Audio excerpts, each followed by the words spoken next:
বন্ধুসকল পুনৰ স্বাগতম আপোনালোকক মোৰ আৰু আপোনাৰ ইউটিউব চেনেল ডিএছ ইনফৰমেশ্যনলৈ। ভাৰত চীন সীমান্তৰ পৰা অসমৰ এজন সৈনিকে ভাৰতৰ জনসাধাৰণৰ বাবে এক বাৰ্তা প্ৰেৰণ কৰিছে তেওঁলোকে, আৰু সেই বাৰ্তা আপোনালোকে এবাৰ শুনি চাওক। ভিডিঅ'টো আৰম্ভ কৰাৰ আগতে এটা কথা কওঁ, যদি মোৰ চেনেল নতুনকৈ ভিজিট কৰিছে তেন্তে মোৰ চেনেলটো ছাবস্ক্ৰাইব কৰিব, লগতে কাষতে থকা সেই বেল আইকনটো প্ৰেছ কৰিব যাতে আগতীয়াকৈ মোৰ ভিডিঅ'ৰ নটিফিকেশ্যন আপোনালোকে পায়।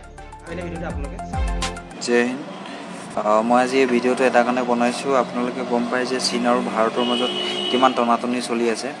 মই এইটো বিচৰা নাই যে যুদ্ধ হওক, কিন্তু যিকোনো পৰিস্থিতিতে এনেকুৱা এটা হ'ব পাৰে।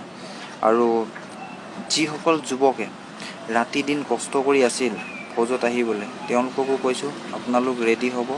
দেশৰ যিকোনো পৰিস্থিতিত আপোনালোকক জৰুৰত হ'ব পাৰে দেশৰ কাৰণে, আৰু যদি আমাৰ দেশ মাতৃ নাথাকে আমি জীয়াই থাকি কোনো লাভ নাই।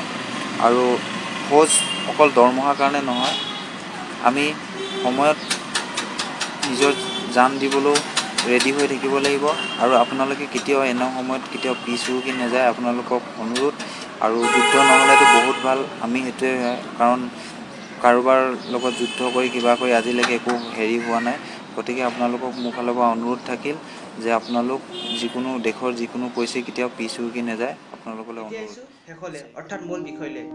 এটা কথা ক'ব বিচাৰিছোঁ, যিহেতু ভাৰত চৰকাৰে 52টাকৈ এপ চাইনিজ এপ বেন কৰিছে ভাৰতবৰ্ষত, বিশেষকৈ আমাৰ প্ৰচলিত এই আপোনালোকে কাষতে দেখিব পাইছে, ইয়াত যে দেখিছে এই জেটাৰ এই এপটো, লগতে টিকটক, চিএম স্কেনাৰ, এনে কিছুমান এপ আছে বেছিকৈ চলোৱা হয় ভাৰতবৰ্ষত। সেই এপসমূহ আপোনালোকে অতি শীঘ্ৰে ডিলিট কৰক, কিয়নো তেওঁলোকে ইয়াৰ পৰা লাভান্বিত হৈছে, আমাৰ একো লাভ হোৱা নাই। এপসমূহ ডিলিট কৰক, আৰু তেওঁলোকক অৰ্থনৈতিকভাৱে আমি পিছ পেলাব লাগিব, তেতিয়াহে আমি তেওঁলোকৰ লগত যুঁজিব পাৰিম, নহয় জানো? আহক আমি সকলোৱে এই এপছসমূহ ডিলিট কৰি, আৰু ডিলিট কৰাৰ যোগে তেওঁলোকক অৰ্থনৈতিকভাৱে পিছ পেলাওঁ। আৰু যিসকল সীমান্তত থকা আৰক্ষী বা অৰ্থাৎ মানে ক'ব গ'লে যিসকল সৈনিক আছে, আৰ্মী বিষয়াসকল আছে, তেওঁলোকে তাৰ পৰাই তেওঁলোকক জয় কৰিব, আৰু আমি তেওঁলোকক অৰ্থনৈতিকভাৱে পিছ পেলাওঁ। আহক সকলোৱে একলগ হওঁ। আজিলৈ